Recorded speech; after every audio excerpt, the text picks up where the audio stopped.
Hi, everyone. Welcome to the post WNBA draft media availability for the Washington Mystics. We are going to be going straight to questions, so please address your questions directly to Mike or Eric and raise your hand when you have a question.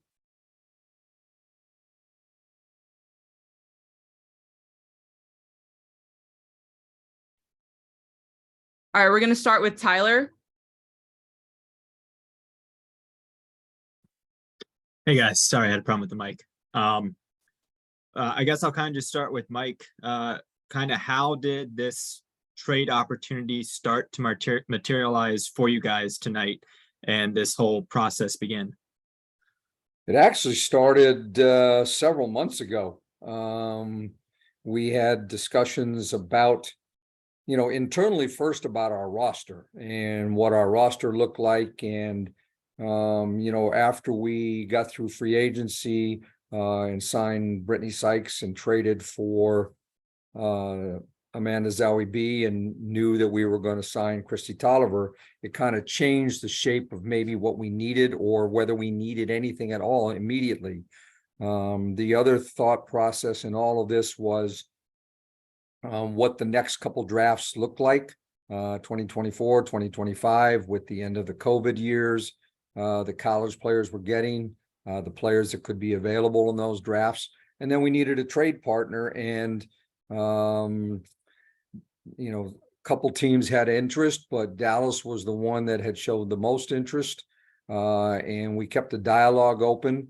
They kind of wanted to see what would happen in front of them with picks 1 and 2 before they made up their mind, and so we couldn't get the trade done before the draft or before the deadline yesterday, and so this had to be a draft that took place, or a trade that had to take place in the draft. And so basically our agreement with Dallas was that if the player was there that they wanted, and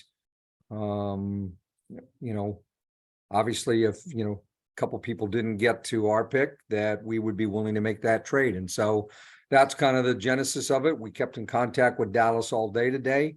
We had one other team that was interested in also trading for that pick, but we liked Dallas's offer the best, and made the decision this morning that we would do it if it was presented to us.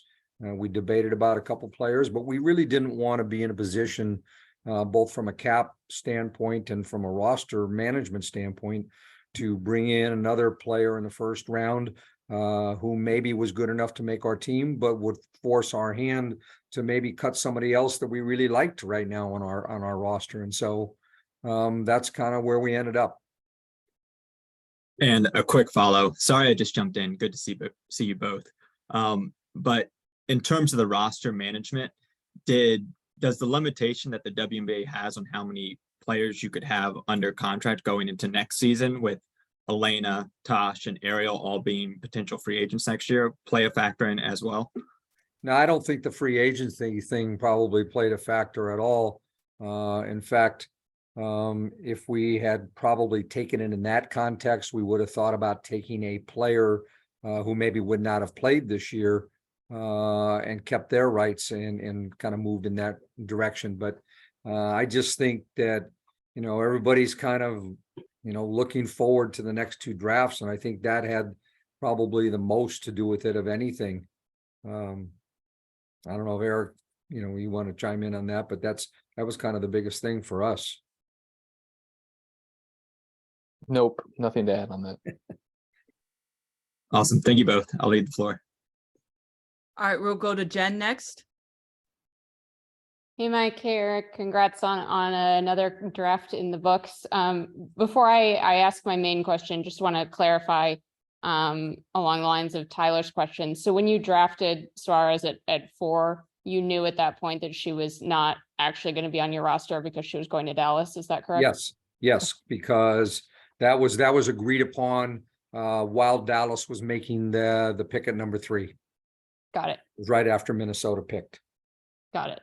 And then, farther down the draft with your 2nd and 3rd round picks, what do you like the most about those two players? And was there anything in particular that you learned from the interview process too that sold you on those two, and for either of you? We didn't really do extensive interviews with anybody that late in the draft. We did it more for the first round. I have watched Elena play for several years at South Florida. I spent several days with their team a year ago when she was a junior, and got to watch her up close and practice and everything else. I think our staff was in agreement that, here's a player that in our league will probably be a point guard, but can play both positions, has played both in college. And, it's going to be a tough road. I mean, I told her on the phone tonight, we have a veteran team, but she's going to be given an opportunity to compete. But I think, that any player coming in that late in the draft knows right now, the way the league stands, that it's, an uphill battle. But we liked the kind of kid she is and how she battles, literally. And, she has great skill sets. And so that was the determining factor. And then in the third round, I think we had kind of made up our mind that we didn't really need anybody more for our camp, that we would try to take an international player that we knew wasn't going to come this year, that, has upside. They're all young. They're all 19, 20 years old right now. And that we felt that, we had a couple players in mind at that pick at 32 that fit that bill. And so that's the direction we went, picking another guard that has multiple skills, good shooters. We always are going to put a premium on shooters. And so Alarcon kind of fits that bill. And, she's not going to come this year to camp, and we'll look at her down the road. Awesome. Thanks. Sounds like Elena needs to get a nickname though. We'll see. We have another E in camp. Kareem? Hey, what's up, y'all? This one's for Eric. Mike kind of touched on it a little bit, saying, with the way you guys constructed the roster through free agency, it sounds like you guys are happy where you stand. I know last season when we ended, there was a list of things that we talked about addressing. Eric, does that just make you mean you're comfortable with where the roster is right now, and confident that you guys addressed some of those issues that we talked a lot about at the end of last season, and just kind of going into this year with I guess more of a veteran laden squad? For sure. I mean, this is a team that I think players and staff both feel we're ready to compete now. And kind of like Coach T said off the top, I'm not sure, had we taken a player that was going to come in right now, that it would be, somebody who would be making a huge difference in the very near future, compared to the upside of, what that pick could be down the road.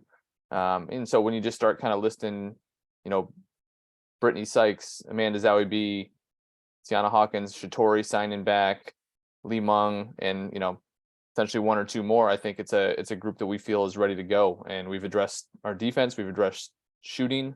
And so I think we're going to be a team that's a little bit better balanced maybe than we were last year. It's funny, and just kind of one follow-up from me. It's funny, a big talk here and a big talk around the league has obviously been how this extra year and how even NIL has prompted some people to say, hey, maybe we can stay another year, which seems to have frustrated a lot of people. I'm here in New York, seems to have frustrated a lot. That's been a topic of conversation, people being frustrated with that. But seems like you guys kind of turned that into a positive. Yeah, I mean, I think some of it is a little overblown. I don't want to go make this a whole thing, but the top 3 picks all left a year on the table. And so, when you start going down the draft, you realize there's more players like that than, everybody was kind of doom and gloom a couple of weeks ago about the state of this draft and everybody going back to college. But there were a lot of first round picks that, didn't use their extra year. So I still think there's great appeal to coming in this league. And, we're all kind of curious to see how it shakes out the next couple of years as players still have the choice. But we know that that COVID year is going to dry up here in the not too distant future. Cool. Quick and easy. Appreciate y'all. Wayne? Hey, how y'all doing? First for Mike, can you kind of walk me through as a GM when you're watching your board, you're watching the picks go off, how I guess stressful or calm it is for you in those in that war room? I think it's mostly calm, in the sense that we, do 6 months of homework. And this morning we kind of had a final meeting that said, okay, we need to put our priorities in order. And when we got to the draft, our priorities played out. Our priority this morning was that we knew, a couple players were not going to be at our pick, and that there was, a group that would be at our pick. And the decision this morning was, do we value the future pick more than we did a player, in this draft? And then this draft got separated into two groups also, those who were going to play right away and those who you could, wait on for a year. Soares being an example. There's a couple other foreign players that were examples of that. And we like those players. But either way, we were going to wait. And we felt that the wait was going to be better served for our long-term future, by doing the draft. Or by doing the trade. And so, as it was happening and Dallas is, calling and confirming, you only have about 90 seconds or 2 minutes to say, okay, we're going to do it. And that's probably the moment of hectic. You gotta stick to your convictions, because, there were a couple players that, weren't going to come that we did like. And we had to say, no, we've done our homework, and you have to stay with what you believed in fundamentally. And that's what we did. And appreciate you. And then for Coach Eric, I guess when you're in this seat now, can you just kind of walk me through like how it was, and was it what you expected, anything different? I know you said you did your homework, but just as in this chair, how did the draft go for you? Quite frankly, it wasn't much different. We've always been a group and a staff that, is willing to give everybody a voice. Maria is not on this call, but she obviously has a huge hand in it. And then our coaching staff as well that goes out and scouts players all winter long. So, we're very collaborative. Coach T's got the final say as the GM, but I don't know. I mean, a couple of years ago, he started telling me, you're going to be the one coaching them. So I don't know. I don't know where you draw the line of when it was, I started having more say or whatever. I think we've always worked pretty well in combination. Appreciate you. Christos? Hello. First question for Coach Eric Thibault. From coaching standpoint, what did you see in Elena Tsineke about her skills, and what is your plan going ahead of the training camp for her? I think she can come in and play her game. She's got a very kind of modern point guard's game. She can stretch the floor. She can shoot off the dribble. She can get in the lane and make plays. And, one thing I really liked about her, and I like about players in general, is that they showed improvement, as they stayed in college. So I thought she, Coach T mentioned that he saw her a lot her junior year, and I thought she made a step up from her junior year to this season. So, that shows you that's a player that wants to get better and puts work into her game. And so she just has to come in and be herself and, try to do what we ask and learn her teammates as a point guard, and she'll be fine. Thank you very much. And for you, Mr. Thibault, your experience with Greek players like Evina Maltsi and Jackie Gemelus, how helped you to take the decision and select Elena Tsineke in this draft? I mean, other players had no bearing on it. I just look at these players as, who they are in that moment, what they can do. I don't really ever care where they're from. I want them just to be good basketball players that know how to play unselfishly, that understand their roles. And, I never look at it in light of former players, unless you have a direct comparison that somebody just reminds you of somebody. But she's herself. You know, I don't put any stock on, you know, prior things. Those other people can't come back and shoot the ball for her either. Appreciate it. Thank you very Shout out much. to Avina and Jackie G, though, two of our favorites over the years. Yep. And they still remember Coach Thibault, especially Avina. Yep. Tyler? Hey guys, I just have a couple more. Mike, you talked about back when you had the original 2022 #1 overall pick about getting the most out of that pick that you could, because it was such a rare opportunity for this organization to be there with the aspirations that you guys had. Now that you've added another net draft pick into what that pick has turned into, do you feel like you guys have maximized the value of that #1 pick? Well, we'll probably let you know in 2025 how that worked out. But, you know, at the moment, yes, I mean, we moved up, you know, 4 spots in the draft. It allowed us to have something that was desirable to another team.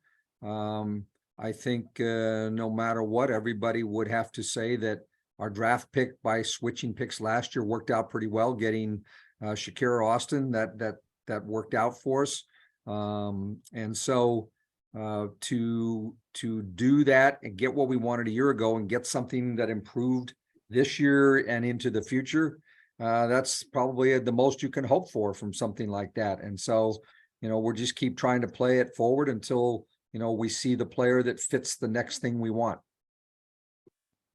And then for you, Eric, I know you're very confident with the roster that you have, but what maybe will you be looking for to fill those final spots with the players that you have coming into training camp and what they would be able to potentially provide for the team?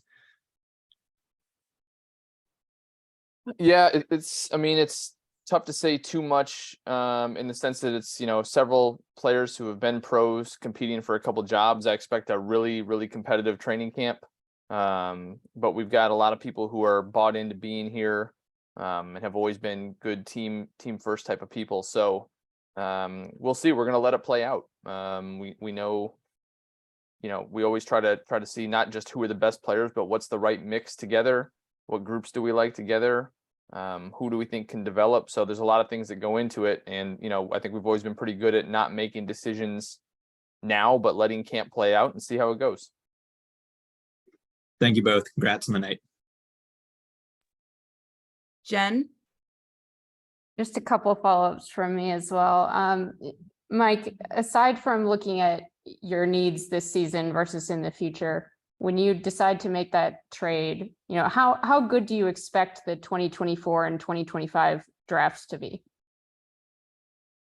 Well, I mean, everybody can go and look at the players that are going to be returning to college basketball over the next couple of years, and some can come out next year and some will definitely be in the 2025 draft. There are a bunch of players who could come in next year's draft, but also could stay another year. And so, you know, I'm not going to name all the names, but you guys can go down the list of all the players that played in the NCAA tournament or on, you know, all conference teams. There's a fairly large list. And so I think the depth of those drafts could be very significant, particularly in 25 when we have 2 first-round picks now.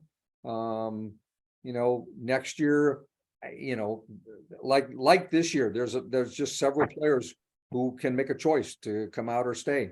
And so we'll have our own pick next year. We recouped a 2nd-round pick for next year that we had given up in the Mandazawi B trade. And so now we have a full complement of picks. You know, we have 3 picks in each draft, but we have 3 firsts in 2-year period. And that's, you know, I don't know, you know, what that Atlanta pick will look like. I have no idea, but even if you aren't picking a player, you also can use these again as collateral in trades. I mean, you know, having multiple first allows you to have more options. And so that's, you know, a big thing. And to be honest, we have a team that's getting a little bit older. And so at that point in the 25 draft, a couple of years from now, we might need an infusion of 1 or 2 young players into our team. And I think that's part of the thinking also. And then last thing for me, you know, you both mentioned how complete kind of the roster seems to be for this year. Can you just give us an update on how Elena and Maisha are doing health-wise, and do you have a timetable for Christy to sign? Elena is doing great. I mean, her position right now is that she is full go.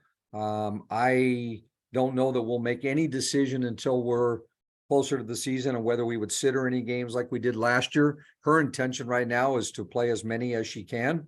We only have one back-to-back all year.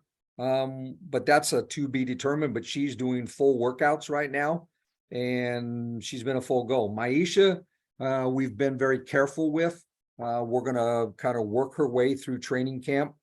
Nothing has been decided about, when her first game would be or not, but she's on the court almost every day during the week with one of our coaches.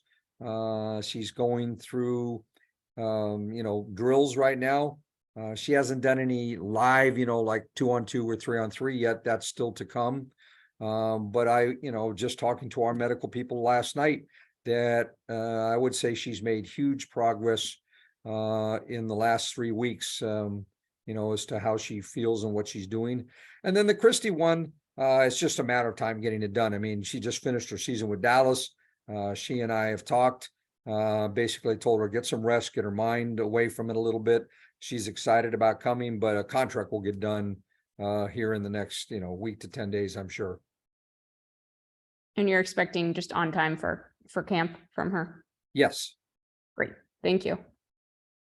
Wayne? Just two more. One for Coach Eric. Can you kind of give me a timeline? Because when the draft was today, I was like, wow, like the season is here pretty much. So can you kind of give me like your timeline of how you're getting ready for that home opener versus the New York Liberty? Yeah, I know the draft gets the headlines this time of year, and it's always kind of funny. The draft ends, and then like tomorrow we're back in the gym with our guys that are going to play a lot of minutes this year, and it's like, okay, yeah, this is actually like the team that's going to play. It's kind of the draft has its moment, and then we get on to, the real deal. But we've had a group. Won't start tomorrow. We've had a group that's been here pretty consistently working out through the offseason. Obviously, players overseas that will be finishing up their seasons, we keep a close eye on. And when we get into camp, everybody knows in the WNBA it's a short camp, and you've got to try to mesh and connect as quickly as you can. And you're not planning just for the home opener, but you're planning for a 40-game season now, and hopefully we want to have a long run in the playoffs. So you're just trying to build the habits you need when it comes down to crunch time. And appreciate you, Coach. And last one from Mike. I know as a GM you have a stressful time, but how have you enjoyed the grandfather life? Love it. Eric's son is a delight. It's been great. We've got a chance several days a week to hold him, have him, do whatever. It's been great. It's a whole new look on life when you go back to having a little one in your hands again and realizing, how dependent they are on you at that moment. That's good. Good to see you smile. Y'all have a good one. He made his first appearance in the facility today, so he's getting ready for that home opener. Oh, there you go. Gotta get him the beanie next. All right. That concludes our media availability for tonight. Thank you all for joining. We will be sending out our release shortly, and we'll share more information about the upcoming season in the next week. Thanks, everybody.